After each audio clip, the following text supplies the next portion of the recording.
Pimpinan DPR tanggapi isu kenaikan harga BBM.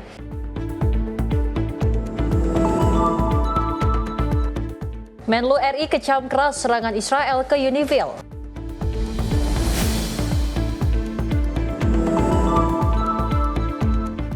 Pengungkapan jaringan peredaran amunisi ilegal di Jayapura.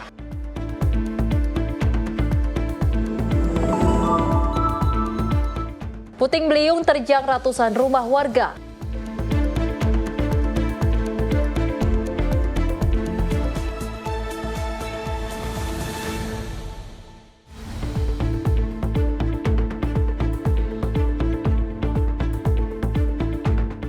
Halo, selamat malam pemirsa Simpo TV. Selamat malam Sally. Selamat malam Festi. Apa kabar malam hari ini? Luar biasa malam Harus hari semangat ini. ya, karena kita berdua akan terus memberikan informasi yang terbaik untuk pesan di rumah terkait dengan perpolitikan, ekonomi, dan juga hiburan lainnya.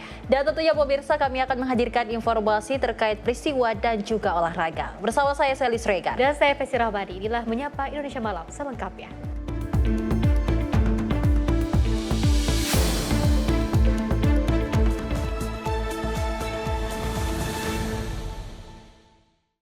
Pemirsa, kita awali dengan berita utama di mana pemerintah menegaskan belum ada kenaikan harga BBM baik subsidi maupun non-subsidi per 1 April 2026. Hal ini disampaikan untuk merespon ramainya informasi keliru yang beredar bahwa harga BBM non-subsidi bakal naik drastis.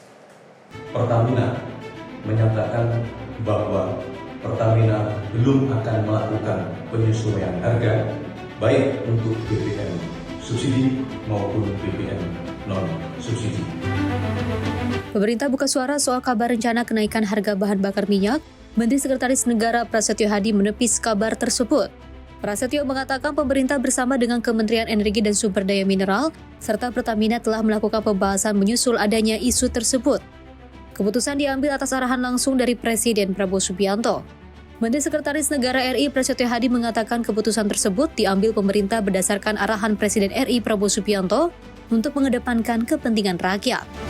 Kami melakukan koordinasi dalam hal ini pemerintah dan Kementerian ESDM bersama dengan Pertamina dan atas petunjuk dari Bapak Presiden.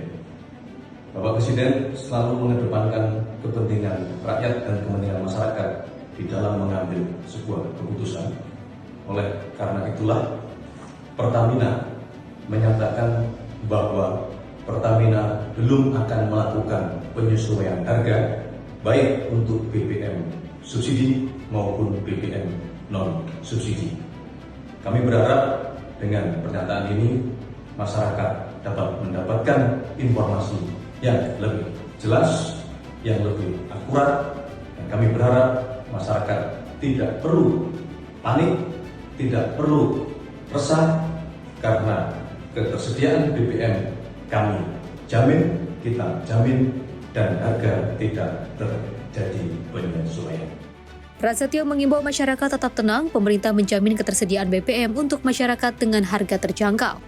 Prasetyo mengimbau masyarakat tidak terpengaruh isu yang belum jelas kebenarannya. Dia menjamin pemerintah berkomitmen untuk menjaga stabilitas harga demi melindungi daya beli masyarakat. Tim redaksi Simpo TV melaporkan. Pemirsa, pimpinan DPR RI Dasko merespon soal isu penyesuaian harga BBM non-subsidi maupun subsidi yang beredar di masyarakat. Dasko menjelaskan pemerintah memastikan hingga kini belum ada rencana untuk melakukan penyesuaian harga BBM. Sehingga masyarakat tidak perlu panik, masyarakat tidak perlu melakukan antrian, dan terlebih lagi melakukan penimbunan terhadap BBM. Pimpinan DPR RI Dasko mengapresiasi langkah pemerintah dalam melakukan komunikasi ke sejumlah pihak termasuk DPR RI terkait isu penyesuaian harga BBM subsidi maupun non-subsidi yang juga beredar di masyarakat. Pemerintah dipastikan belum ada rencana untuk melakukan penyesuaian terhadap harga BBM subsidi dan juga non-subsidi. Selain itu, dirinya juga menyebut berdasarkan hasil koordinasi dengan eksekutif, Presiden Prabowo Subianto berkomitmen penuh untuk menjaga stabilitas energi nasional. Dasko pun mengimbau agar masyarakat tidak perlu khawatir terkait dengan isu yang beredar hingga menyebabkan terjadinya antrian di sejumlah SPBU di Indonesia. Baik rekan-rekan media sekalian, sore hari ini Dewan Perwakilan Rakyat Republik Indonesia memberikan apresiasi kepada pemerintah yang setelah melakukan komunikasi dengan berbagai pihak serta mendengarkan masukan dari berbagai pihak termasuk Dewan Perwakilan Rakyat Republik Indonesia, barusan tadi sudah diumumkan oleh Menteri Sekretaris Negara mewakili pihak pemerintah bahwa pihak pemerintah belum berencana melakukan penyesuaian harga BBM subsidi maupun BBM non subsidi yang adanya isu beredar di tengah masyarakat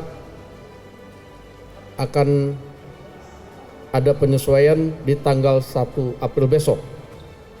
Sehingga kami monitor hari ini terjadi beberapa antrian di beberapa daerah di pom-pom bensin, sehingga kami himbau dengan adanya pengumuman dari pihak pemerintah bahwa belum adanya rencana penyesuaian harga BBM subsidi maupun non subsidi, yang artinya mulai besok adalah masih tetap berlaku harga yang sama, sehingga masyarakat tidak perlu panik, masyarakat tidak perlu melakukan antrian dan terlebih lagi melakukan penimbunan terhadap BBM.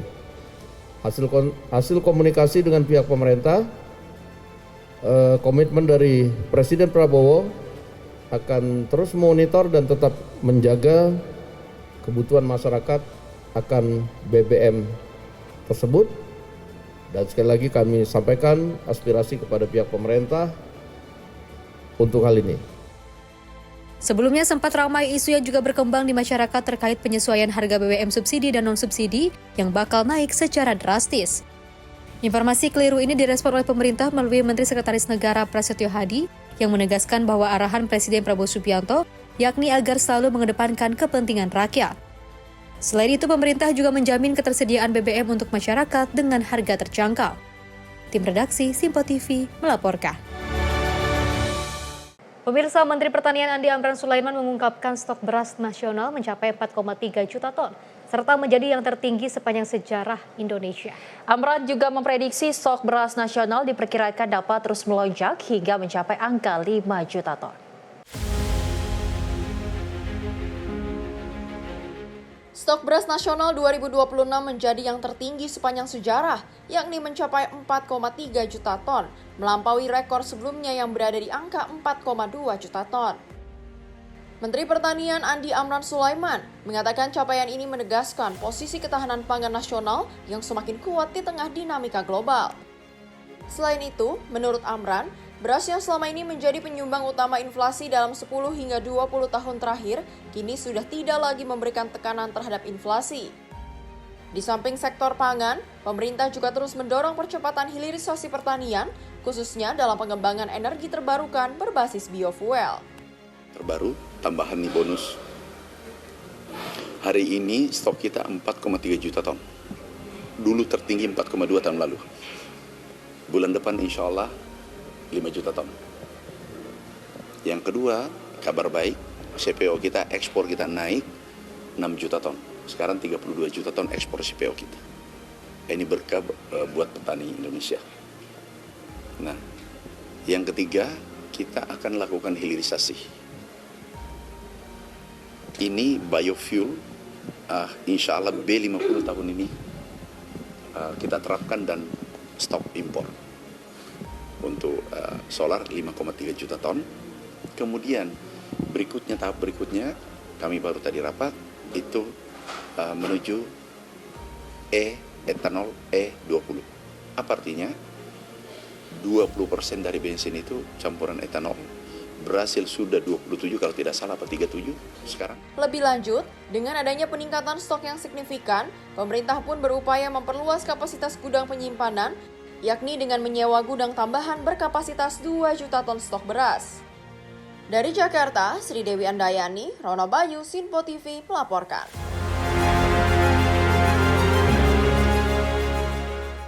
Pemirsa, pemerintah juga tengah memperkuat langkah pengendalian alih fungsi lahan sawah sebagai upaya menjaga ketahanan pangan dan memastikan tata ruang tetap berkelanjutan. Menteri Koordinator Bidang Pangan Zulkifli Hasan mengatakan pengendalian alih fungsi lahan sawah menjadi bagian penting dalam menjaga kedaulatan pangan nasional.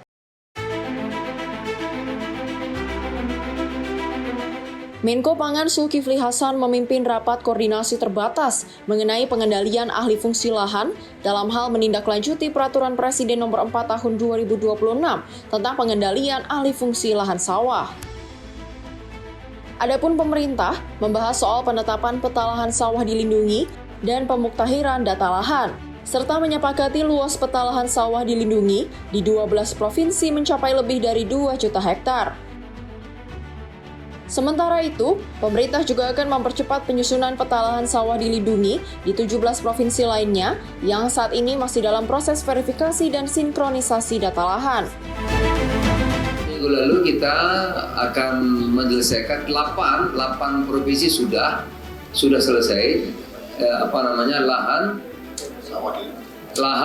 lahan sawah ini kita ini banyak singkatan. Lahan sawah dilindungi 80 provinsi sudah. Yang 88 provinsi itu luasnya 3.836.944 hektar sudah ditetapkan oleh ATR. Nah, kami rapat dulu yang usulan Pak Mentan, kita harus mempercepat provinsi-provinsi yang lain. Ya, 12 provinsi akan diselesaikan akhir Maret. Ini sudah tanggal 30. 31 itu besok tinggal 1 hari. Oleh karena itu kami rapat minta dari ATR dan tadi sudah dilaporkan yang 12 provinsi sudah selesai. Ya. Pemerintah menargetkan seluruh proses alih fungsi lahan akan rampung pada Juni 2026. Zulhas menilai pengendalian alih fungsi lahan sawah menjadi bagian penting dalam menjaga kedaulatan pangan nasional. Kemenko Pangan juga akan terus mendorong implementasi peta tersebut melalui koordinasi dengan lintas kementerian dan lembaga. Dari Jakarta, Sri Dewi Andayani, Rono Bayu, Sinpo TV melaporkan. Pemirsa, Menteri Koperasi RI Ferry Juliantono menyampaikan apresiasi kepada Koperasi Pelabuhan Indonesia atau Kopelindo yang juga telah menunjukkan kinerja yang luar biasa. Menkopo menyampaikan harapannya agar Kopelindo bisa bersinergi dengan Kopdes Kelurahan Merah Putih. Menyampaikan apresiasi, Kopelindo menunjukkan kinerja yang luar biasa. Menteri Koperasi RI Ferry Juliantono menghadiri rapat anggota tahunan Koperasi Pelabuhan Indonesia atau Kopelindo pada Sabtu 28 Maret 2026. Dalam kesempatan itu, Menkop menyampaikan apresiasi kepada Koperasi Pelabuhan Indonesia yang telah menunjukkan kinerja yang luar biasa, di mana saat ini aset Kopelindo telah mencapai sekitar 800 miliar rupiah dengan SHU meningkat menjadi 20 miliar rupiah. Lebih lanjut, Menkop juga menyampaikan harapannya agar Kopelindo bisa bersinergi dengan Koperasi Desa Kelurahan Merah Putih sehingga bisa membangun ekosistem usaha yang lebih besar, kuat, dan berkelanjutan. Dengan kolaborasi yang solid, Menkop juga yakin koperasi akan semakin menjadi kekuatan utama dalam membangun ekonomi masyarakat. Jadi kami sekarang sudah mulai belajar di Kementerian Koperasi untuk mentransformasi diri kami, setengah tetap birokrat, setengahnya lagi kita harus melakukan kegiatan ini secara bisnis. Kami pun juga Kementerian Koperasi pasti tidak bisa bekerja sendirian, dan oleh karena itu dalam kesempatan yang baik ini kami mengharapkan Kopelindo bisa sinergi dengan Koperasi Desa Kelurahan Merah Putih. Tim redaksi Sinpo TV melaporkan. Selain itu, pemirsa, program Makan Bergizi Gratis atau MBG yang merupakan program prioritas Presiden Prabowo Subianto kembali didistribusikan ke berbagai sekolah usai libur Ramadan dan juga Lebaran. Pendistribusian tersebut salah satunya dilakukan di SMP Negeri 119 Jakarta yang disambut antusias oleh para siswa-siswi.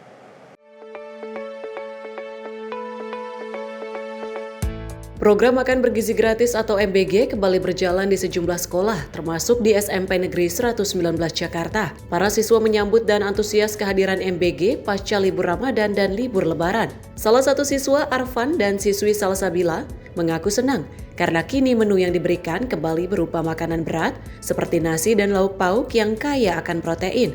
Mereka menilai program MBG sangat membantu dalam memenuhi kebutuhan gizi harian dan konsentrasi siswa sekolah. Tentunya sih kalau aku senang banget karena kemarin kan pas puasa kita dapatnya MBG kering dan juga setelah masuk sekolah lagi kita dapatnya MBG basah seperti nasi dan makanan-makanan berat lainnya. Itu juga memiliki banyak protein yang tinggi. Kalau aku jujur senang banget, udah kangen banget sama MBG ini, udah lama nggak ngerasain gitu loh. Wah, enak banget sih. Ayam kecapnya itu rasanya gurih dan juga tahunya itu nggak terlalu pedas. Karena kan biasanya cabai hijau itu dominan pedas ya. Ini balance rasanya. Kalau aku ayam kecapnya tuh tadi enak banget. Terus juga tahunya tadi tuh benar-benar pas banget di lidah aku. Nasinya juga pas.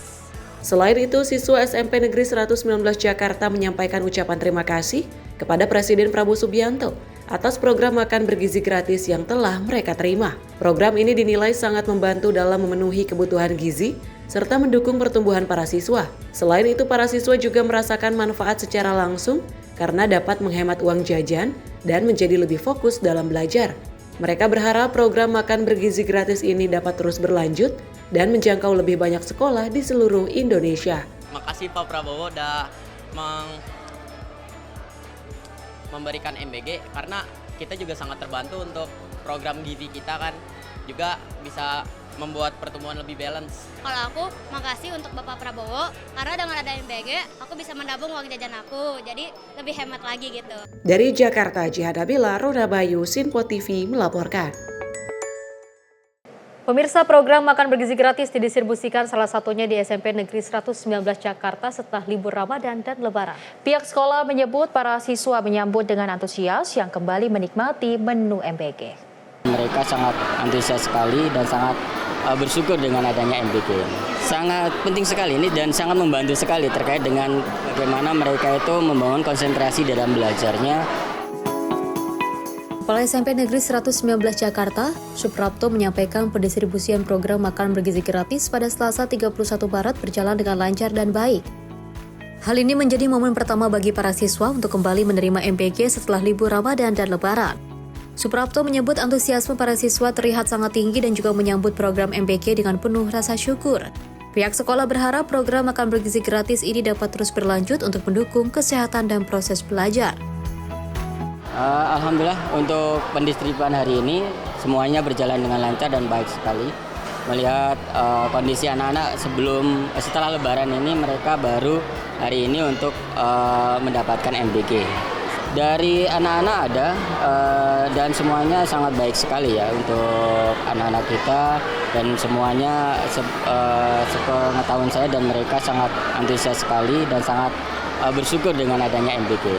Sangat penting sekali ini dan sangat membantu sekali terkait dengan yang pertama kesehatan anak, ya kesehatan anak, kemudian juga bagaimana mereka itu membangun konsentrasi dalam belajarnya dan ini kan sangat berpengaruh dalam prestasi ya karena kan konsentrasi sehat anak itu mempengaruhi prestasi mereka.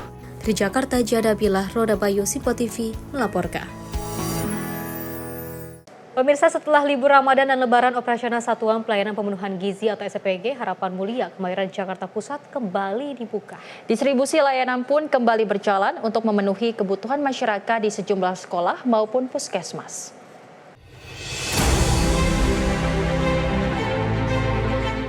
Operasional SPPG Harapan Mulia Kemayoran Jakarta Pusat resmi kembali berjalan setelah libur Ramadan dan Idul Fitri. Sebanyak 50 karyawan dan 47 relawan serta 3 karyawan Badan Gizi Nasional BGN kembali aktif memberikan pelayanan kepada para siswa sekolah. Kepala SPPG Harapan Mulia Fahri Irfan pribadi menyebut dibukanya kembali layanan SPPG pasca Ramadan disambut positif oleh para relawan yang kini kembali aktif memberikan pelayanan.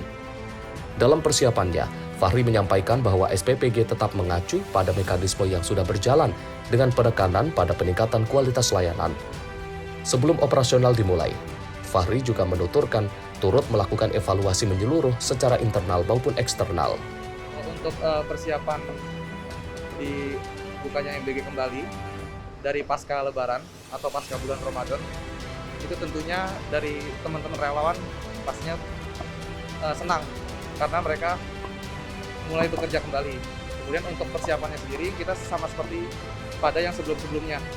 Jadi di sebelumnya tersebut kita melakukan evaluasi terlebih dahulu sebelum kita melakukan tahapan operasional kembali. Dari Jakarta, Jihan Nabila, Rona Bayu, Sinpo TV, melaporkan.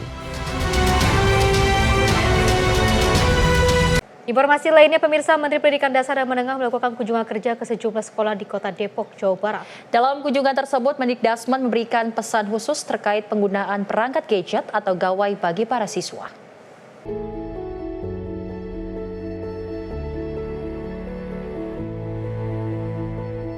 Menteri Pendidikan Dasar dan Menengah menyoroti tingginya angka penggunaan gawai di Indonesia yang saat ini tercatat sebagai salah satu yang tertinggi di dunia. Hal ini menjadi perhatian serius mengingat potensi dampak negatif yang bisa ditimbulkan jika tidak ada pembatasan durasi penggunaan atau screen time. Menteri Pendidikan Dasar dan Menengah Abdul Mukti mengingatkan untuk waspada terhadap penyalahgunaan teknologi, terutama terkait maraknya konten judi online yang kini sering disisipkan pada layanan media sosial. Pembatasan penggunaan gawai dinilai sangat penting agar anak-anak tidak terjebak dalam praktik ilegal tersebut. Bagaimana penggunaan gawai yang bermanfaat dan pembatasan penggunaan gawai dengan memperhatikan screen time. Ini yang paling penting, screen time ini. Kemudian juga screen zone ya. Karena sekarang kita harus berusaha untuk bagaimana teknologi ini dapat digunakan untuk hal-hal yang positif yang mendukung kegiatan pembelajaran dan mendukung kegiatan penguatan pendidikan karakter. Kemudian kita tahu bahwa Indonesia ini negara yang penggunaan media internetnya salah satu yang tertinggi di dunia. Ya, menurut penelitian rata-rata itu 7,3 jam per hari, itu berarti hampir sepertiga dari waktu digunakan untuk berselancar di dunia maya. Dan banyak anak kita yang memang karena keawamannya itu terjerat oleh judi online atau juga kriminalitas yang mereka tanpa sadari disusupkan oleh mereka tidak bertanggung jawab melalui berbagai layanan media sosial.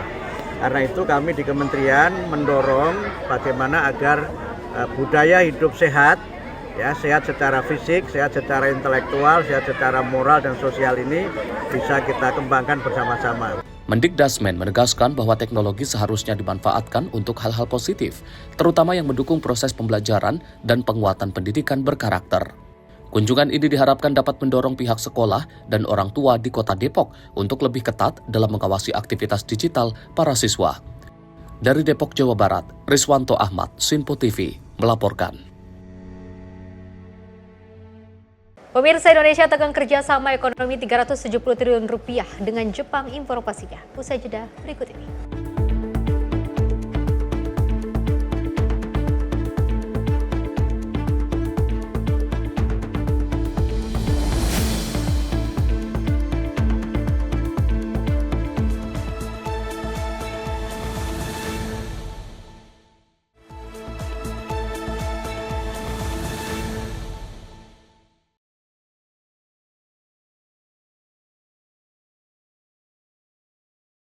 Terima kasih pemirsa Anda masih menyaksikan Menyapa Indonesia Malam, di mana serangan kembali menimpa Satgas TNI dalam misi perdamaian PBB di Lebanon Selatan. 2 prajurit TNI dilaporkan gugur dan sejumlah lainnya mengalami luka-luka akibat insiden di wilayah operasi.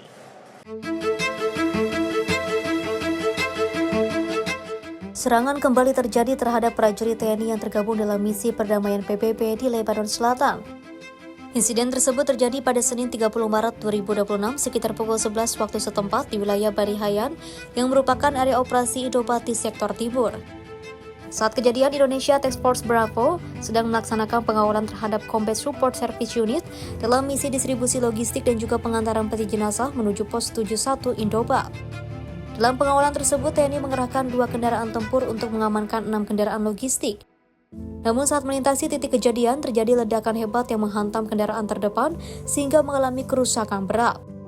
Akibatnya 2 prajurit TNI Kapten Infanteri Zulmi dan juga Sertu Iwan dilaporkan gugur dalam tugas. Proses evakuasi terhadap korban gugur belum dapat dilakukan karena kondisi keamanan di lokasi masih belum kondusif. Selain itu, 2 prajurit lainnya yaitu Kapten Infanteri Sultan dan juga Prakadedi mengalami luka-luka. Adapun personel lain yang berada di kendaraan kedua berhasil mengevakuasi korban luka ke markas sektor timur. Korban mendapatkan penanganan medis awal di pos 72 dan selanjutnya dievakuasi menggunakan helikopter ke Rumah Sakit St. George di Beirut. Two Indonesian peacekeepers lost their lives in an explosion that hit a UNIFIL logistic convoy, destroying their vehicle near Bani Hayan in Sector East. 2 more peacekeepers were injured, one seriously. The origin of the explosion has not been determined. Yesterday, a peacekeeper of the Indonesian contingent was killed in an explosion inside the UNIFIL base in Et Taib, also in Sector East. Another peacekeeper was critically wounded and was evacuated to a hospital in Beirut. I express my deepest condolences to the families of the fallen peacekeepers and the government of Indonesia, and I wish a full recovery to those injured. We strongly condemn these unacceptable incidents, and peacekeepers must never be a target. Cian Nabila, Simpo TV, melaporkan. Pemerintah Indonesia menyampaikan duka mendalam atas gugurnya prajurit TNI dalam misi perdamaian PBB di Lebanon Selatan. Menteri Luar Negeri juga mengecam keras serangan Israel yang menyebabkan jatuhnya korban jiwa. Menteri Luar Negeri Sugiono menyampaikan bela sungkawa atas gugurnya Praka Farizal Ramadan, prajurit TNI yang bertugas dalam misi UNIFIL di Lebanon. Sugiono menyebut selain 1 prajurit yang gugur, 3 prajurit lainnya juga mengalami luka akibat eskalasi konflik di Lebanon Selatan. 1 prajurit diketahui mengalami luka berat, sementara 2 prajurit lainnya mengalami luka ringan dan telah mendapatkan penanganan medis. Pemerintah Indonesia juga mengecam keras serangan Israel yang menyasar wilayah Lebanon Selatan dan menyebabkan korban jiwa termasuk pasukan perdamaian. Sugiono menegaskan Indonesia mendorong agar semua pihak segera melakukan deeskalasi dan kembali ke meja perundingan demi mencegah korban lebih lanjut. Saya menyampaikan ungkapan duka dan bela sungkawa yang sedalam-dalamnya atas gugurnya seorang prajurit kita atas nama Praka Farizal Ramadan yang bertugas sebagai kontingen UNIFIL di Lebanon. Beliau gugur, kemudian ada juga 3 rekannya yang luka, 1 luka berat, saat ini masih koma, kemudian 2 mengalami luka ringan. Kami selaku Menteri Luar Negeri dan mewakili pemerintah Republik Indonesia mengucapkan bela sungkawa yang sedalam-dalamnya, kemudian juga mengecam keras insiden ini, juga mengecam keras serangan-serangan yang dilakukan oleh Israel di wilayah Lebanon Selatan, dan kembali meminta kepada semua pihak untuk melakukan deeskalasi dan juga kembali ke langkah-langkah meja-meja perundingan, karena apa yang terjadi di wilayah tersebut. Tim redaksi Simpo TV melaporkan. Sementara itu, pemirsa, Wakil Ketua Komisi 1 DPR Dev Laksono menanggapi perihal 2 prajurit TNI kembali gugur akibat ledakan dari sumber yang belum diketahui dengan menghancurkan kendaraan yang ditumpangi oleh prajurit TNI di Lebanon Selatan. Dev mengatakan insiden tersebut harus dilakukan investigasi mendalam untuk mengungkap penyebabnya, sekaligus melakukan evaluasi terhadap keberadaan prajurit TNI dalam misi PBB khususnya di wilayah Lebanon. Kabar duka dialami militer Indonesia setelah gugurnya 3 prajurit TNI yang tengah menjalankan misi perdamaian PBB di Lebanon. 2 prajurit TNI meninggal dunia setelah kendaraan yang ditumpanginya hancur dalam ledakan yang saat ini belum diketahui. Sedangkan 1 prajurit TNI lainnya tewas usai negara Israel melakukan serangan yang menghantam pos jaga pasukan perdamaian PBB. Wakil Ketua Komisi 1 DPR, Dev Laksono, menegaskan perlu adanya investigasi mendalam dalam mengungkap penyebab ledakan atas insiden gugurnya 2 prajurit TNI. Dev menilai prajurit TNI tersebut ditugaskan untuk menjalankan misi perdamaian, bukan untuk bertempur. Dengan hati yang amat berat dan sedih. Saya kembali lagi menyampaikan bela sungkawa kepada kali ini 2 prajurit TNI, satu itu perwira, yang satu bintara, yang tewas akibat ranjau, dan juga ketika mencoba untuk dilakukan evakuasi, mereka dihujani dengan serangan-serangan bersenjata, dan ini adalah suatu korban, walaupun seorang prajurit TNI ketika ia bertugas dimanapun, apalagi di daerah konflik, memang selalu ada resiko kehilangan nyawa. Akan tapi ini bukan suatu hal yang sebenarnya wajib terjadi, karena mereka itu ditugaskan untuk menjaga perdamaian, bukan untuk bertempur perang. Jadi kami sangat amat sedih, dan kami menyampaikan bela sungkawa yang amat dalam kepada keluarga korban dan juga kepada seluruh prajurit TNI. Dan di kesempatan yang sama juga saya terus menyampaikan untuk dilakukan evaluasi yang mendalam, evaluasi ulang akan keberadaan prajurit kita di sana. Dari Jakarta, Farizal Ahmad Amin, Sinpo TV melaporkan. Pemirsa, serangan udara Israel dilaporkan menargetkan sebuah gedung apartemen di Beirut. Serangan ini menyebabkan kerusakan parah pada bangunan gedung. Dilaporkan tidak ada korban jiwa pada insiden kali ini.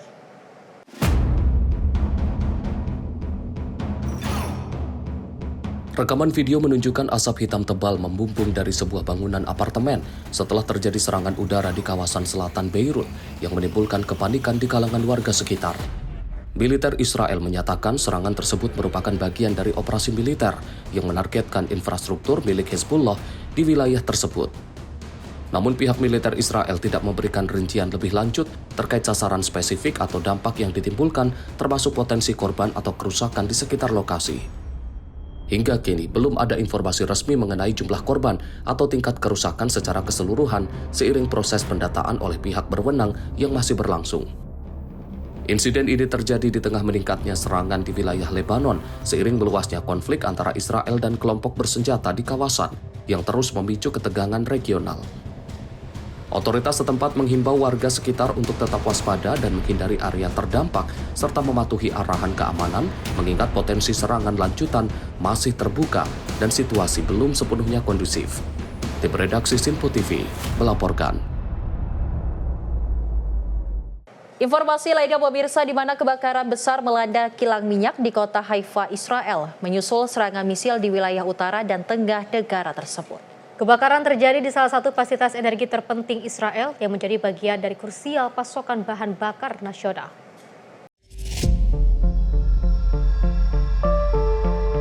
Rekaman pada Senin 30 Maret 2026 menunjukkan kebakaran besar di kilang minyak Bazan Oil Refinery di Haifa. Kepulan asap tebal terlihat membumbung tinggi dari kompleks tersebut setelah serangan misil menghantam wilayah utara dan tengah Israel. Hingga kini belum dipastikan apakah kebakaran disebabkan oleh hantaman langsung misil atau akibat pecahan dari sistem intersepsi pertahanan udara. Sumber serangan juga belum dikonfirmasi apakah berasal dari Iran atau kelompok Hezbollah di Lebanon. Kilang Bazan merupakan salah satu dari 2 kilang minyak yang masih beroperasi di Israel dan menjadi kompleks petrokimia terintegrasi terbesar di negara tersebut. Fasilitas ini memiliki kapasitas pengolahan minyak mentah sekitar 197.000 barel per hari atau menyumbang sekitar 50 hingga 60% produksi BBM domestik Israel. Serangan sebelumnya di fasilitas yang sama awal bulan ini juga menyebabkan kebakaran dan gangguan listrik, namun tanpa korban jiwa besar menurut otoritas Israel. Insiden ini menambah tekanan terhadap infrastruktur energi Israel di tengah konflik yang terus berkembang di kawasan Timur Tengah. Tim redaksi Sinpo TV melaporkan.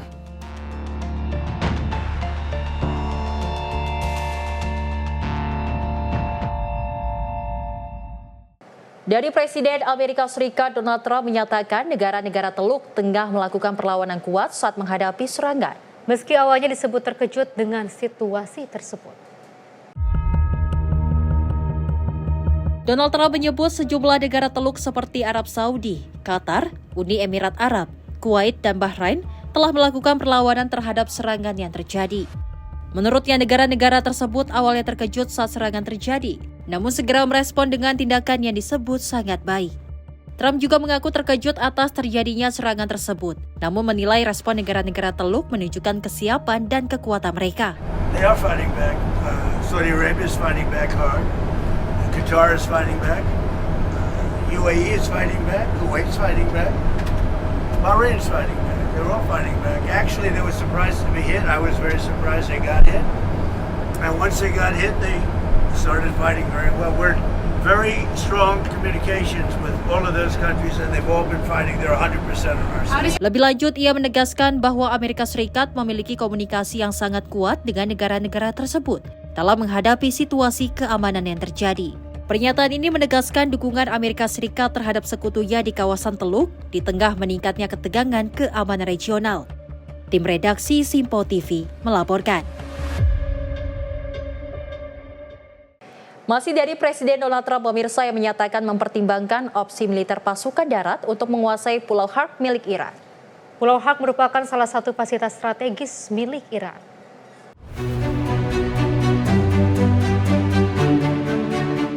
Pulau Hark merupakan salah satu fasilitas strategis milik Iran yang menjadi pusat utama ekspor minyak Iran dan menangani sebagian besar pengiriman minyak negara tersebut ke pasar global. Dalam pernyataannya, Presiden Donald Trump menyebut Amerika Serikat memiliki banyak opsi, termasuk mengambil alih pulau tersebut, meski ia juga menegaskan keputusan akhir belum ditentukan.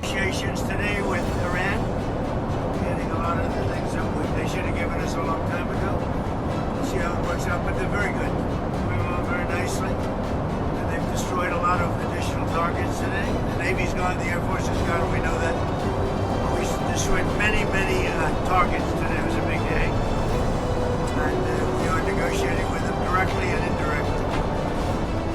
Langkah tersebut diperkirakan membutuhkan penempatan pasukan darat dan berpotensi meningkatkan resiko konflik terbuka antara Amerika dan Iran. Sebelumnya, militer Amerika Serikat dikabarkan telah melakukan serangan terhadap target militer di pulau tersebut sebagai bagian dari eskalasi konflik yang terus berkembang. Para analis menilai penguasaan Pulau Hark dapat memberikan tekanan besar terhadap perekonomian Iran, namun juga berisiko memicu konfrontasi militer yang lebih luas di kawasan tersebut. Tim redaksi Simpo TV melaporkan.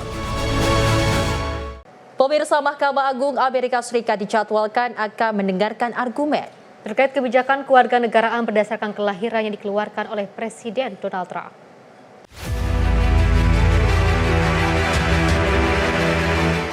Para hakim Amerika Serikat akan menentukan apakah kebijakan tersebut sesuai dengan konstitusi atau tidak dengan putusan yang diperkirakan akan dikeluarkan pada musim panas nanti. Kebijakan ini menjadi perdebatan luas di kalangan masyarakat Amerika Serikat karena menyangkut penafsiran amandemen ke-14 Konstitusi Amerika Serikat yang selama ini dipahami memberikan kewarganegaraan kepada setiap orang yang lahir di wilayah Amerika Serikat. Selain itu, undang-undang federal juga mendukung prinsip tersebut dengan pengecualian terbatas seperti anak dari diplomat asing. Kebijakan yang digulirkan oleh Presiden Donald Trump disebut dapat mengubah penafsiran hukum yang telah berlaku lama dan berpotensi berdampak luas terhadap sistem imigrasi. Sejumlah pihak menilai putusan Mahkamah Agung ini nantinya akan menjadi penentu arah kebijakan kewarganegaraan Amerika Serikat di masa depan. Hingga kini, proses hukum masih berlangsung dan menjadi perhatian luas di dalam negeri Amerika Serikat. Tim redaksi Simpo TV melaporkan.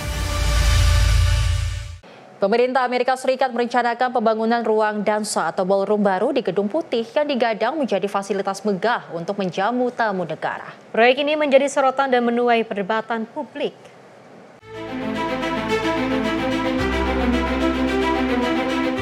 Rencana pembangunan ballroom di Gedung Putih disebut sebagai proyek besar yang telah diinginkan selama bertahun-tahun, terutama untuk menambah kapasitas acara resmi kenegaraan. Ruang dansa ini dirancang memiliki luas puluhan ribu kaki persegi dengan daya tampung jauh lebih besar dibandingkan ruang yang ada saat ini. Pembangunan dilakukan dengan menggantikan bagian east wing yang dinilai sudah mengalami kerusakan struktural dan tidak lagi efisien untuk dipertahankan. Selain fungsi seremonial, ballroom ini juga disebut akan dilengkapi sistem keamanan canggih, termasuk perlindungan khusus dan fasilitas pendukung di bawah tanah.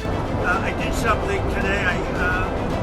We just got these in from the architects. A lot of people are talking about how beautiful the ballroom is. For 150 years, they've wanted to build a ballroom at the White House, and other presidents have wanted it. When we have dignitaries coming, like President Xi of China or anybody else, we have very small rooms. They're not big enough to handle the kind of capacity that you need.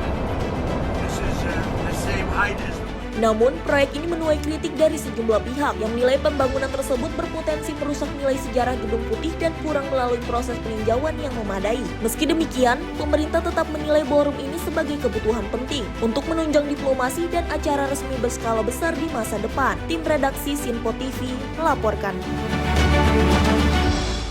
Pemirsa, Parlemen Myanmar menetapkan sejumlah kandidat calon presiden untuk pemilihan pemimpin selanjutnya. Min Aung Hlaing menjadi kandidat terkuat bakal calon presiden dalam proses pemilihan yang akan digelar dalam waktu dekat.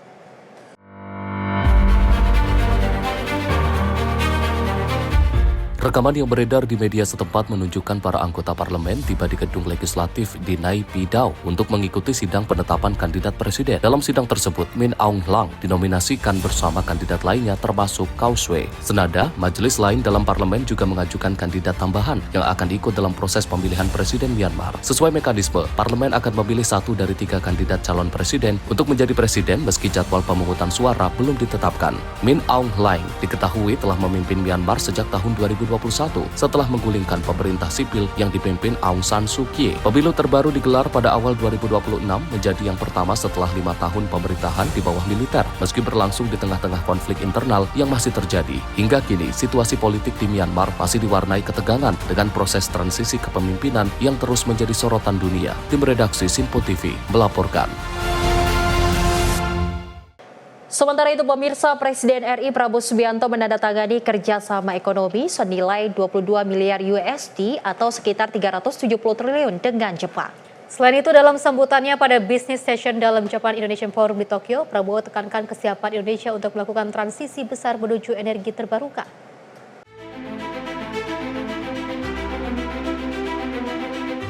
Salah satu agenda kunjungan resmi Presiden RI Prabowo Subianto ke Jepang ialah penandatanganan kerjasama ekonomi. Presiden RI Prabowo Subianto telah menandatangani kerjasama ekonomi senilai 22 miliar USD atau sekitar 370 triliun dengan Jepang. Dalam sambutannya pada Business Session dalam Japan Indonesia Forum di Tokyo, Prabowo tekankan kesiapan Indonesia untuk melakukan transisi besar menuju energi terbarukan sebagai bagian dari agenda transformasi ekonomi Indonesia. Prabowo juga menegaskan keterbukaan Indonesia terhadap investasi dan kerjasama ekonomi dengan berbagai mitra global, sejalan dengan prinsip politik luar negeri bebas aktif. Japan is a very important partner for Indonesia.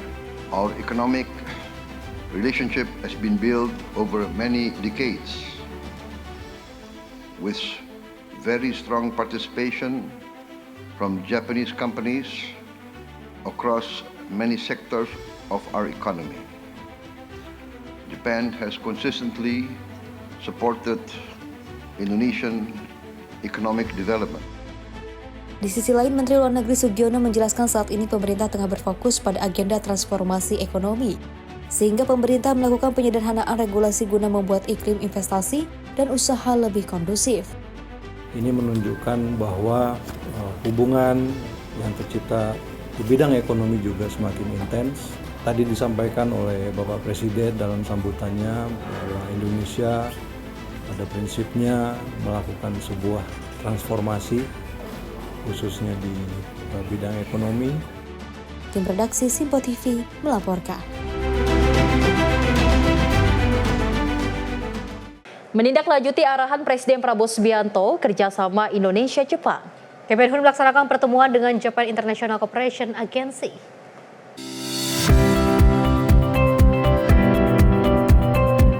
Menindaklanjuti arahan dari Presiden Prabowo Subianto untuk meningkatkan hubungan kerjasama bilateral antara Indonesia dan Jepang, Kementerian Kehutanan Republik Indonesia melaksanakan pertemuan dengan Japan International Cooperation Agency pada Senin 30 Maret 2026.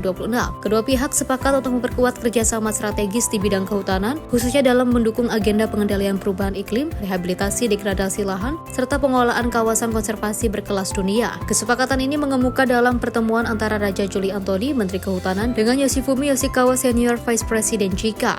I just attended what's so-called Indonesian-Japan Business Forum. Mr. President Prabowo delivered his remark, and it is very clear that his administration strongly committed to continue any form of collaboration. Even we make it stronger, we make it more sustainable and more impactful for the future collaborations So we have 57 national parks, and we want to at least 10 of them is kind of have an international reputation. That's why I mentioned to you that we want to establish a sister park with Fuji National Park, for example, because we want to learn how to run what's called ecotourism. Dalam pertemuan tersebut, Menteri Kehutanan menegaskan bahwa pemerintah Indonesia di bawah arahan Presiden Prabowo Subianto memiliki komitmen kuat dalam pengendalian perubahan iklim dan percepatan rehabilitasi lahan terdegradasi sebagai bagian dari upaya menjaga keberlanjutan lingkungan sekaligus meningkatkan kesejahteraan masyarakat. Selain itu, Kemenhub juga mengajak JIKA untuk bersama-sama memperkuat inisiatif World Mangrove Center sebagai jembatan bagian dari upaya global dalam rehabilitasi, riset, edukasi, dan inovasi pengolahan ekosistem mangrove. Inisiatif ini diharapkan menjadi rujukan internasional dalam upaya mitigasi dan adaptasi perubahan iklim berbasis alam. JIKA menyambut baik perubahan berbagai inisiatif tersebut dan juga menyatakan kesiapan untuk terus mendukung Indonesia melalui kerjasama teknis, pendanaan, serta pertukaran pengetahuan dan teknologi. Dukungan JIKA selama ini dinilai telah memberikan kontribusi nyata dalam berbagai program kehutanan di Indonesia. Pertemuan ini menjadi momentum penting dalam memperkuat kemitraan Indonesia-Jepang di sektor kehutanan, sekaligus menegaskan peran strategis kerjasama internasional dalam menjawab tantangan global terkait perubahan iklim dan degradasi lingkungan. Tim redaksi Simpo TV melaporkan.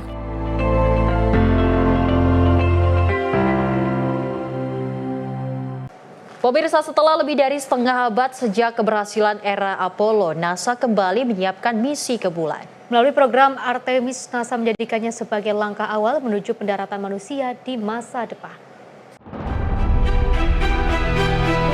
Misi Artemis akan membawa 4 astronot dalam penerbangan uji coba yang akan mengelilingi bumi dan menembus ruang angkasa sebagai bagian dari pengujian sistem penerbangan berawak. Namun misi ini tidak akan melakukan pendaratan di bulan. Meski demikian, program ini menjadi tahap yang sangat penting dalam mempersiapkan misi pendaratan manusia di bulan pada masa mendatang, sekaligus menjadi fondasi bagi eksplorasi lanjutan luar angkasa. Program Artemis dikembangkan sebagai kelanjutan dari kesuksesan program Apollo yang sebelumnya berhasil mendaratkan manusia pertama kali di bulan dan menjadi salah satu pencapaian terbesar dalam sejarah eksplorasi antariksa umat manusia. Melalui misi ini, NASA berupaya menguji berbagai sistem teknologi baru, termasuk kendaraan ruang angkasa generasi terbaru, serta prosedur keselamatan untuk misi berawak di masa depan. Program ini juga menjadi bagian dari rencana jangka panjang NASA untuk membangun kehadiran manusia yang lebih berkelanjutan di bulan, sebagai langkah awal menuju eksplorasi lebih jauh ke planet lain seperti Mars. Hingga kini, persiapan misi terus dilakukan secara intensif dengan harapan membuka era baru dalam eksplorasi antariksa umat manusia, serta memperluas batas penjelajahan di luar bumi. Tim redaksi Simpo TV melaporkan. Pemirsa, terlelap di teras masjid, motor dan tas pengendara raib diambil maling. Informasinya saat lagi, tetaplah bersama kami di Menyapa Indonesia Malam.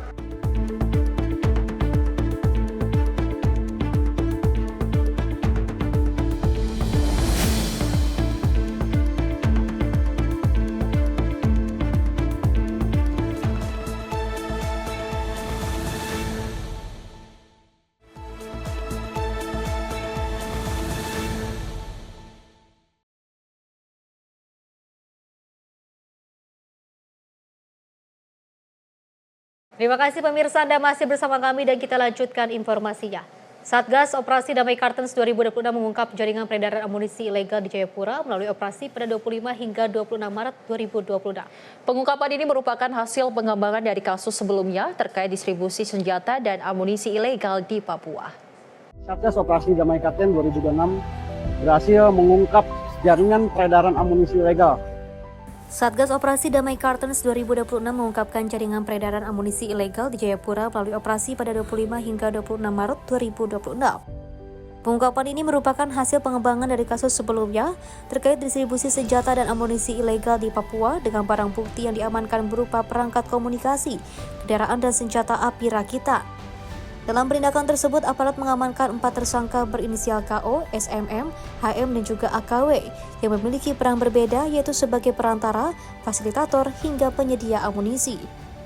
Satgas menegaskan akan terus mengembangkan penyidikan untuk membongkar jaringan yang lebih luas serta menindak tegas pelaku. Penangkapan dilakukan di wilayah hukum Polda Papua, tepatnya di Jayapura, untuk tersangka yang diamankan 4 orang atas nama KO 45 tahun, SMM 40 tahun, HM 53 tahun, dan AKW 51 tahun. Ada 2 peran berdasarkan hasil pemeriksaan awal yang dilakukan oleh penyidik Satgas Gakum. Peran yang pertama itu terlibat 3 orang di mana saudara KO, saudara SMM, dan juga saudara AKW, mereka berperan sebagai perantara atau fasilitator. Sedangkan peran lainnya ini adalah saudara HM. Dia berperan sebagai penyedia atau penjual amunisi. Namun dari pihak penyidik tetap melakukan pendalaman terkait dengan peran-perannya. Para tersangka dijerat dengan pasal 306 junto pasal 20 KUHP nomor 1 tahun 2023 terkait dengan kepemilikan senjata ilegal dan perbantuan tindak pidana. Tim redaksi Simpo TV melaporkan. Pemirsa, aksi pencurian perhiasan dengan modus memepet korban terjadi di Pasar Baros, Kabupaten Serang, Banten pada Minggu 29 Maret 2026. Seorang wanita kehilangan gelang emas senilai 50 juta rupiah usai dikepung oleh komplotan pencuri saat sedang berbelanja.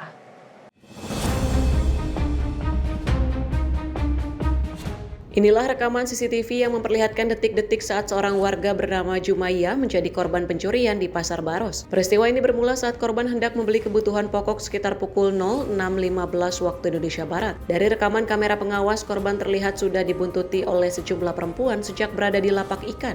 Aksi pencurian terjadi saat korban sedang memilih sayuran. Para pelaku yang diduga berjumlah 3 hingga 4 orang ini berbagi peran, di mana sebagian bertugas mengalihkan perhatian dan sebagian lagi memepet korban dari sisi kiri dan belakang. Akibat kejadian ini, gelang emas 24 karat seberat 20 gram yang sedang dikenakan korban raib digondol pelaku. Total kerugian ditaksir mencapai 50 juta rupiah.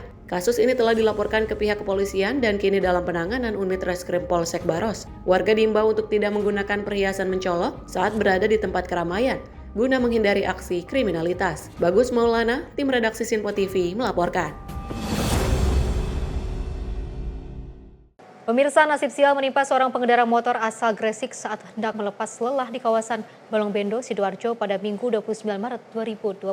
Korban harus kehilangan sepeda motor serta tas berisi dokumen penting usai digasak komplotan pencuri saat dirinya tengah terlelap di teras masjid.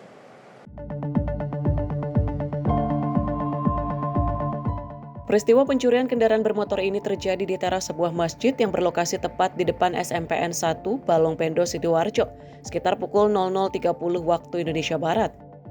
Berdasarkan rekaman CCTV di lokasi kejadian, pelaku diketahui berjumlah lebih dari 1 orang. Para pelaku memanfaatkan situasi saat korban yang baru saja menempuh perjalanan jauh dari Tulung Agung sedang tertidur pulas. Sepeda motor Honda Mega Pro Primus berwarna merah dengan nomor polisi S2185JU raib dibawa kabur pelaku. Tak hanya motor, tas berisi 2 STNK, KTP atas nama Rafael Arya Pratama, serta sejumlah uang tunai milik korban juga amblas digondol pencuri. Korban telah melaporkan kejadian ini ke pihak berwajib untuk penanganan lebih lanjut. Warga dan para pengendara diimbau untuk selalu waspada dan tidak beristirahat di tempat terbuka yang minim pengawasan, terutama pada jam-jam rawan kriminalitas. Bagus Maulana, tim redaksi Simpo TV melaporkan. Pemirsa, seorang bocah di Jalan Sibula dalam menjadi korban pencurian ponsel saat sedang begadang di depan rumahnya pada Minggu 29 Maret 2026. Meski sempat berusaha mengejar kedua pelaku, korban gagal menangkap para pelaku yang langsung melarikan diri.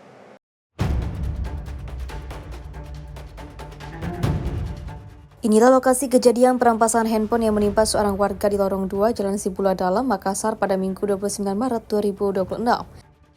Kronologi bermula saat korban sedang bermain ponsel sambil berbaring di depan rumahnya, tiba-tiba 2 orang pria tak dikenal merampas handphone milik korban yang tak sengaja tertidur. Lantaran kaget dan takut akan dimarahi, kedua orang tuanya korban nekat berlari mengejar kedua pelaku. Namun naas pelaku melarikan diri ke arah lorong pemukiman sebelum korban berhasil menangkapnya. Sebelum kejadian, korban sebenarnya sudah beberapa kali diingatkan untuk masuk ke dalam rumah, namun korban tetap memilih begadang karena merasa aman ditemani sang paman. Saat ini ciri-ciri kedua pelaku telah diketahui dan kasus ini diharapkan dapat segera ditangani oleh pihak kepolisian setempat. Syata Yumni, tim redaksi Simpo TV melaporkan.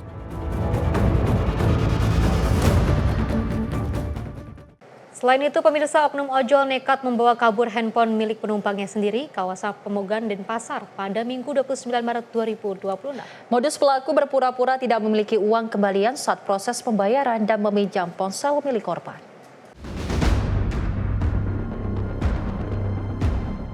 Aksi dugaan penipuan dan pencurian menimpa seorang penumpang ojek online di kawasan Pemogan Denpasar, Bali pada Minggu 29 Maret 2026. Peristiwa bermula saat korban hendak membayar ongkos perjalanan menggunakan uang tunai. Namun oknum pengemudi ojol mengaku tidak memiliki uang kembalian dan meminta ponsel milik korban dengan alasan untuk membantu proses pembayaran melalui aplikasi. Naas, saat korban sedang lengah, oknum pengemudi ini justru langsung tancap gas dan melarikan diri sambil membawa ponsel milik penumpangnya. Kejadian yang berlangsung cepat ini sontak membuat korban terkejut dan mengalami kerugian material. Hingga kini belum ada keterangan resmi dari pihak kepolisian maupun perusahaan penyedia layanan ojek online terkait tindak lanjut kasus tersebut. Zata Yumni, tim redaksi Sinpo TV, melaporkan. Pemirsa, aksi kriminalitas jalanan kembali terjadi di wilayah Kabupaten Bekasi, Jawa Barat pada Senin 30 Maret 2022. Seorang pria Parubaya menjadi korban penyiraman air keras oleh orang tak dikenal saat dirinya hendak melaksanakan ibadah sholat subuh. Peristiwa naas ini terjadi di RT 1 RW 14 Perumahan Bumi Sani Permai, Desa Setia Mekar, Kecamatan Tambun Selatan. Berdasarkan rekaman CCTV, korban berinisial T berusia 54 tahun tiba-tiba dihampiri oleh dua orang pelaku yang menggunakan sepeda motor bebek. Tanpa alasan yang jelas, pelaku langsung menyiramkan cairan berbahaya ke arah tubuh korban sebelum akhirnya kabur dari lokasi kejadian. Korban yang mengalami luka bakar serius sempat kembali ke rumah untuk mendapatkan pertolongan pertama dari istri dan tetangga sebelum akhirnya dilarikan ke rumah sakit terdekat guna perawatan intensif.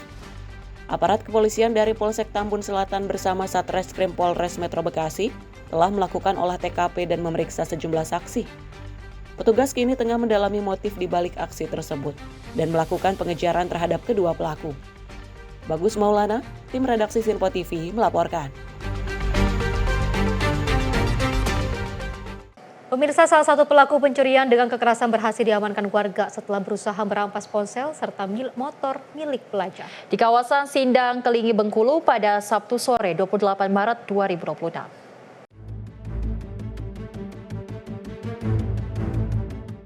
Insiden pencurian dengan kekerasan ini terjadi di jalan lintas Sindang Kelinci menuju Sindang Dataran Desa Kayu Manis.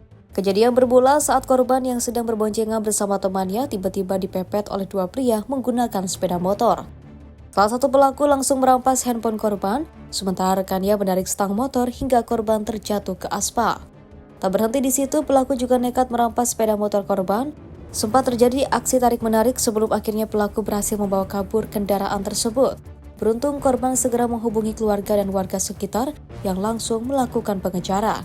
Satu pelaku berinisial AA berhasil diamankan warga bersama barang bukti motor, sementara satu rekannya berinisial RA berhasil melarikan diri dan kini masuk dalam daftar pencarian orang atau DPO. Akibat insiden ini, korban mengalami kerugian yang ditaksir mencapai 16 juta rupiah. Zata Yumni, tim redaksi Sinpo TV, melaporkan.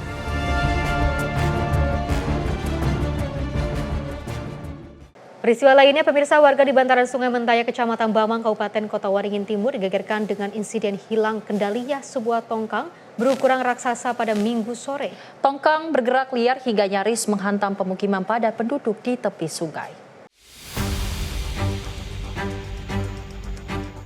Inilah detik-detik mencekam saat sebuah tongkang besar bergerak mendekati rumah warga di Jalan Baamang 1, Kabupaten Kota Waringin Timur, sekitar pukul 15.20 waktu Indonesia Barat. Dalam rekaman video amatir terlihat kepanikan warga setempat saat melihat moncong tongkang yang semakin mendekat ke arah bangunan rumah mereka. Warga bahkan terdengar berteriak memberi instruksi kepada Kapten Tukbot agar segera menarik kuat laju tongkang. Kapal tugboat yang bertugas menarik tongkang tampak berupaya keras melakukan manuver guna mengendalikan laju kendaraan air tersebut agar tidak menghantam area pemukiman. Meski tidak ada kerusakan total pada bangunan rumah, namun beberapa bagian lanting atau rumah apung milik warga dilaporkan mengalami kerusakan akibat tersenggol badan tongkang. Hingga kini penyebab pasti hilangnya kendali tongkang tersebut masih dalam proses penyelidikan pihak berwenang. Tidak ada korban jiwa dalam insiden ini, namun warga diimbau untuk tetap waspada terhadap aktivitas transportasi sungai di sekitar tempat tinggal mereka. Bagus Maulana, tim redaksi Sinpo TV melaporkan. Pemirsa, kebakaran hebat menghanguskan pabrik helm di kawasan Kampung Nawing, Kecamatan Rumbin, Kabupaten Bogor, Jawa Barat pada Senin 30 Maret 2026. Pekatnya asap hitam dari kobaran api bahkan terlihat jelas hingga wilayah Tangerang Selatan. Inilah rekaman video amatir yang memperlihatkan kepulan asap hitam pekat membumbung tinggi dari sebuah pabrik helm di Kecamatan Rumpin. Peristiwa ini terjadi sejak Senin pagi dan dengan cepat membesar hingga melahap seluruh area pabrik. Sejumlah warga yang berada di lokasi kejadian sempat berupaya memadamkan api dengan alat seadanya, termasuk menggunakan air dari kolam ikan sekitar guna mencegah api merembet ke pemukiman. Kepala Dinas Pemadam Kebakaran dan Penyelamatan Kabupaten Bogor, Yudi Santosa menyatakan, sebanyak 8 unit mobil pemadam dari berbagai sektor serta bantuan dari Damkar Kabupaten Tangerang diterjunkan ke lokasi. Petugas sempat kesulitan karena titik api berada di tempat penyimpanan bahan mudah terbakar seperti cat dan thinner. Sekitar 40 personil dikerahkan untuk menjinakkan si Jako merah yang telah menembus bagian atap bangunan. Hingga kini belum diketahui pasti penyebab kebakaran maupun adanya korban jiwa dalam insiden ini. Bagus Maulana, tim redaksi Sinpo TV melaporkan.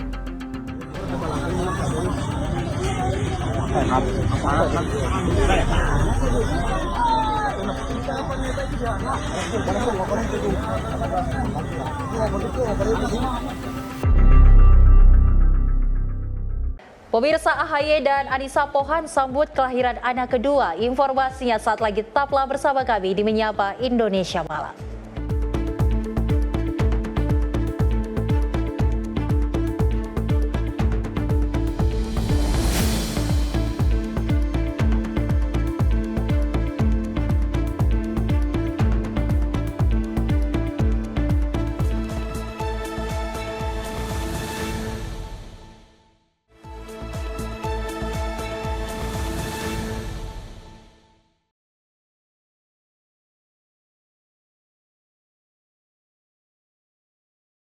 Terima kasih pemirsa, Anda masih bersama kami dan kita lanjutkan informasinya. Fenomena puting beliung disertai angin kencang menerjang Kecamatan Undan, Kudus pada Senin 30 Maret 2026. Akibatnya pemirsa, ratusan rumah warga mengalami kerusakan. Inilah rekaman kamera warga yang memperlihatkan detik-detik munculnya pusaran angin puting beliung yang cukup besar di Desa Kutu, Kecamatan Undaan. Angin tersebut terlihat jelas turun dari langit dan bergerak melintasi area persawahan milik warga sekitar pukul 15.30 waktu Indonesia Barat. Selain puting beliung, angin kencang disertai hujan deras juga menerjang 4 desa lainnya, yakni Desa Terangmas, Kalirejo, Glagahwaru, dan Medini. Berdasarkan data Badan Penanggulangan Bencana Daerah Kabupaten Kudus, sebanyak 221 rumah warga mengalami kerusakan, dengan estimasi kebutuhan genting mencapai 14.000 buah. Di Desa Terangmas dilaporkan terdapat 2 bangunan roboh total, serta seorang warga harus dilarikan ke Puskesmas Undaan untuk mendapatkan perawatan medis. Petugas gabungan BPBD bersama Desa Tangguh Bencana setempat kini masih terus melakukan asesmen dan penanganan awal di lokasi terdampak. Pihak BPBD mengimbau masyarakat untuk tetap waspada terhadap potensi cuaca ekstrim yang masih mungkin terjadi dalam beberapa hari ke depan. Bagus Maulana, tim redaksi Sinpo TV melaporkan. Pemirsa, kebakaran hebat menghanguskan pabrik produksi gelas plastik di kawasan Warna Herang, Gunung Putri, Kabupaten Bogor, Jawa Barat pada Minggu 29 Maret 2026. Api yang berasal dari sambaran petir ini baru berhasil dikendalikan setelah petugas berjibaku selama 11,5 jam.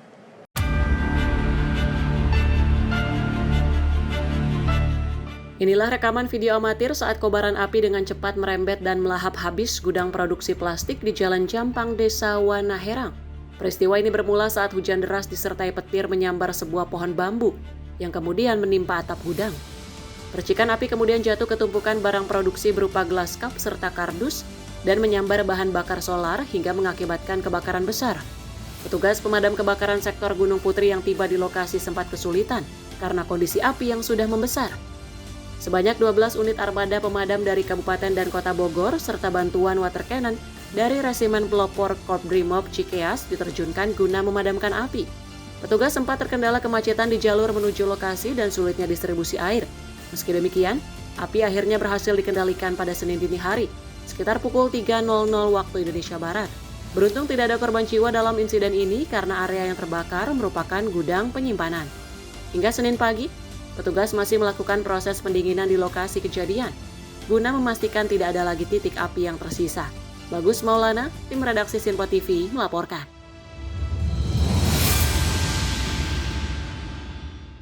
Pemirsa, nasib naas menimpa seorang petani Kabupaten Pasuruan, Jawa Timur pada Senin 30 Maret 2026. Korban ditemukan terkapar di semak-semak pinggir jalan usai tersambar petir saat sedang beraktivitas di area persawahan.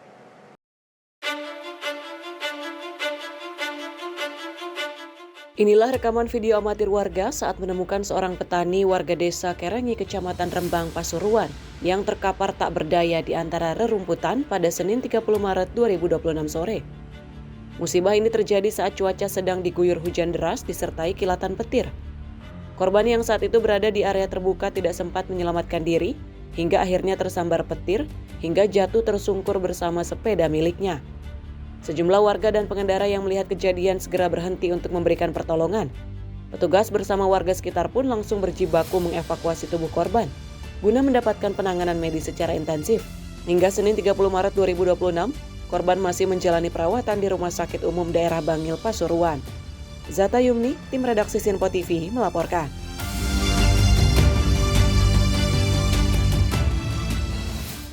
Pemirsa, kebakaran juga melanda sebuah pabrik helm di kawasan Kecamatan Rumpin, Bogor, Jawa Barat. Asap hitam membumbung di sekitar lokasi kebakaran. Terlihat sejumlah warga berada di sekitar lokasi, di antara mereka ada yang mencoba memadamkan api dengan alat seadanya.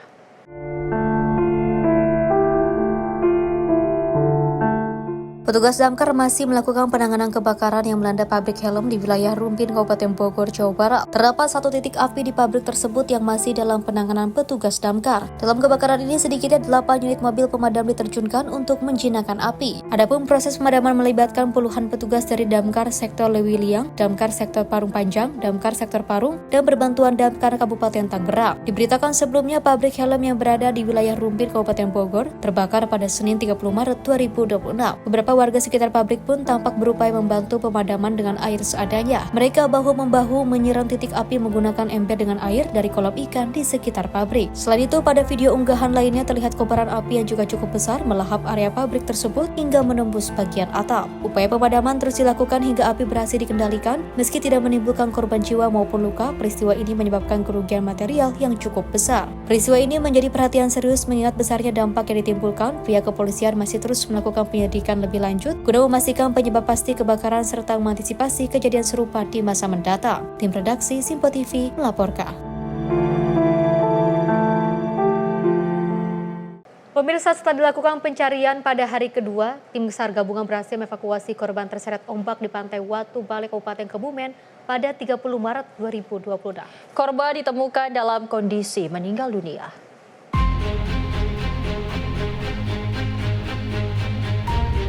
Sebelumnya pada hari Minggu 29 Maret 2026 pukul 9:50 waktu Indonesia Barat, kantor SAR Cilacap menerima informasi terkait kejadian orang terseret ombak yang juga terjadi pada sekitar pukul 8:55 waktu Indonesia Barat.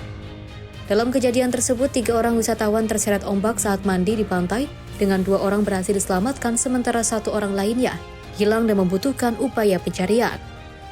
Korban diketahui bernama Ibnu Yun bin Bayad, 15 tahun, warga Desa Pucang, Kabupaten Banjarnegara. Memasuki operasi SAR hari kedua pada Senin 30 Maret 2026, pukul 7 waktu Indonesia Barat, tim SAR gabungan melaksanakan briefing dan juga membagi area pencarian menjadi 3 Search and Rescue Unit.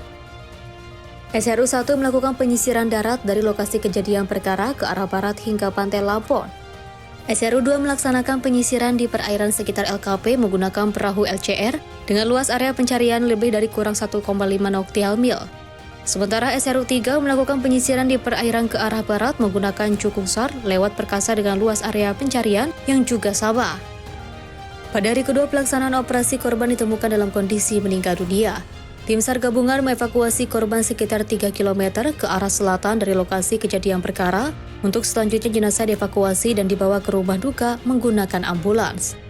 Tim redaksi Sinpo TV melaporkan. Selain itu, pemirsa, jenazah perempuan ditemukan mengambang di Waduk Cirata, Desa Kamurang, Kecamatan Cikalong Kulon, Cianjur, Jawa Barat pada Senin 30 Maret 2020. Pengemudi yang berboncengan terjatuh ke selokan yang kemudian hanyut masuk ke dalam sungai yang saat itu air cukup deras.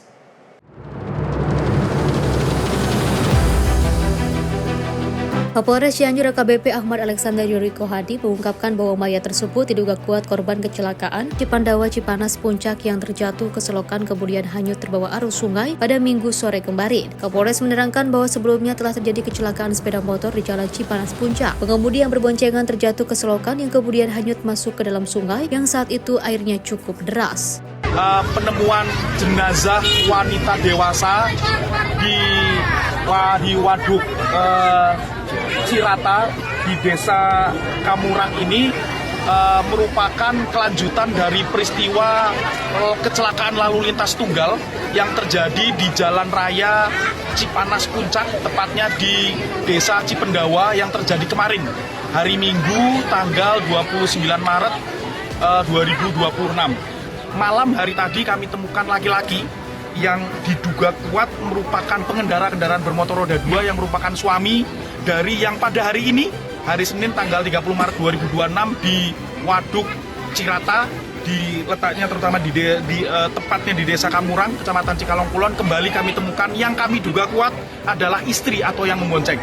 Kami belum berani menyebutkan inisial bahkan nama lengkap dari jenazah almarhum dan almarhumah karena sekarang posisi dari jenazah, sekali lagi sepasang suami istri ini sekarang berada di Rumah Sakit Umum Daerah Kabupaten Cianjur di daerah Sayang di Kota Cianjur. AKBP Alexander menjelaskan bahwa pada CCTV milik salah satu fasilitas kesehatan yang berada di pinggir jalan, terlihat korban mencoba menyalip di jalan yang tergenang air namun akhirnya terjatuh ke selokan dan hanyut bersama motornya. Upaya ini berujung pada pencarian karena malam hari ditemukan jenazah laki-laki yang diduga kuat merupakan pengendara sepeda motor yang merupakan suami dari yang pada hari ini Senin tanggal 30 Maret 2026 di Waduk Cirata Desa Kamurang, Kecamatan Cikalong Kulon kembali ditemukan yang diduga kuat adalah istri atau yang dibonceng. Kapolres menyebutkan saat ini kedua jenazah telah dievakuasi ke Rumah Sakit Daerah Kabupaten Cianjur. Tim redaksi Simpo TV melaporkan. Pemirsa, tumpukan sampah rumah tangga setinggi 2 hingga 4 meter menggunung dan nyaris menutup akses jalan di tempat pembuangan sampah TPS Rawadas, Pondokopi, Durensawit, Jakarta Timur. Selain mengganggu pengguna jalan, kondisi ini dikeluhkan warga sekitar maupun yang akan berziarah makam karena aroma bau yang sangat menyengat. Beginilah kondisi TPS di Rawadas Pondokopi, Durensawit, Jakarta Timur pada Minggu sore. Gunungan sampah nampak meluber hingga ke badan jalan dan mengganggu akses jalan penghubung di area TPU setempat. Warga dan pengguna jalan yang melintas terpaksa menutup hidung lantaran bau yang sangat menyengat dan sangat mengganggu kenyamanan. Pihak RW setempat menyebut penumpukan ini terjadi karena tidak ada truk pengangkut dari Dinas Lingkungan Hidup yang datang. Penumpukan terjadi akibat terhambatnya truk pengangkut ke TPS akibat proses pembongkaran sampah di TPSD Bantar Gebang. Petugas kebersihan terpaksa menumpuk sampah agar gerobak sampah bisa segera digunakan kembali untuk mengambil sampah di lingkungan warga. Terus ini Bapak tahu nggak tentang masalah sampah itu? Kalau itu saya kurang tahu Pak kalau itu. Ya mudah-mudahan cepat aja diatasin Pak. Diangkut biar enak gitu lewatnya. Hari ini menumpuk seperti ini karena hari ini tidak ada truk yang merapat ke TPS sehingga teman-teman petugas menumpuk ini karena gerobak juga akan langsung dipakai lagi kembali ke warga, begitu Pak. Warga berharap pihak terkait segera mengirimkan armada truk agar akses jalan kembali normal dan lingkungan kembali bersih. Dari Jakarta Timur, Nandityo, Simpo TV melaporkan. Pemirsa, dari Pangdam 5 Brawijaya, Majen TNI Rudi Saladin memimpin groundbreaking pembangunan jembatan Garuda di Genting Kalianak, Surabaya. Pembangunan ini menjadi bagian dari upaya meningkatkan konektivitas dan aksesibilitas masyarakat antar wilayah.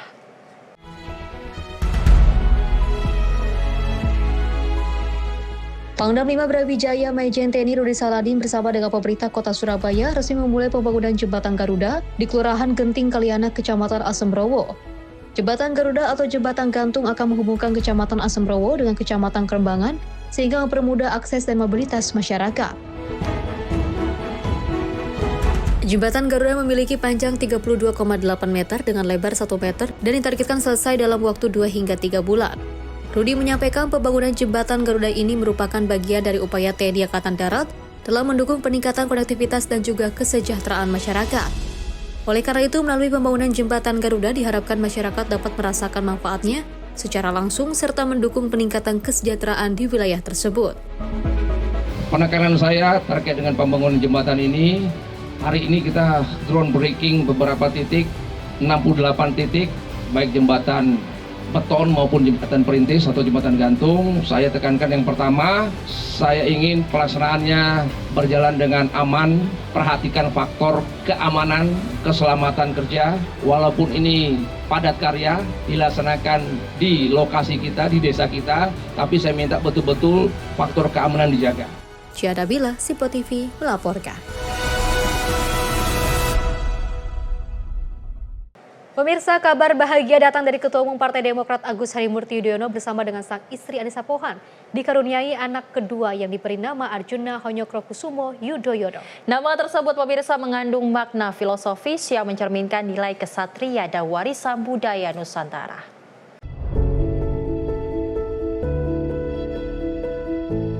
Kabar bahagia datang dari keluarga Agus Harimurti Yudhoyono atau AHY yang baru saja dikaruniai anak kedua.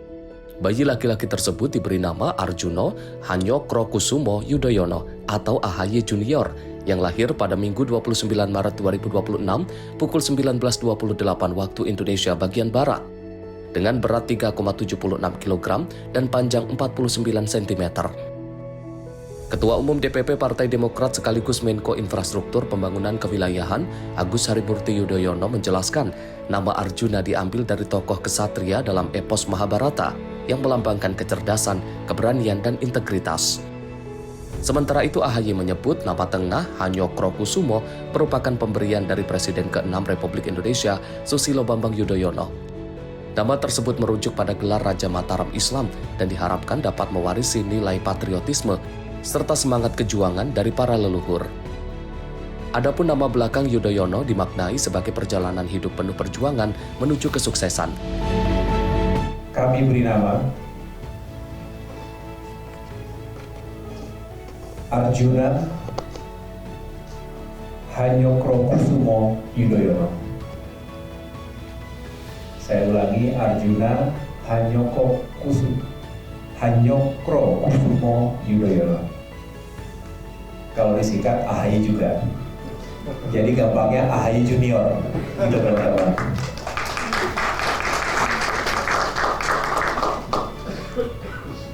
Setiap orang tua punya doa, punya harapan yang baik untuk putra-putrinya. Begitu pula kami. Tentu selain ungkapan syukur kehadirat Allah Subhanahu wa Ta'ala, kami juga punya doa-doa yang baik, harapan-harapan yang baik. Kami termasuk adalah yang ingin memuliakan para leluhur. Dari Jakarta, Jihan Nabila, Mutia Anggiani, Sinpo TV melaporkan. Pemirsa, informasi tadi menutup perjumpaan kita hari ini. Saya Azhar Putra, mewakili seluruh rekan kerja yang bertugas mengucapkan terima kasih, selamat malam, dan sampai jumpa.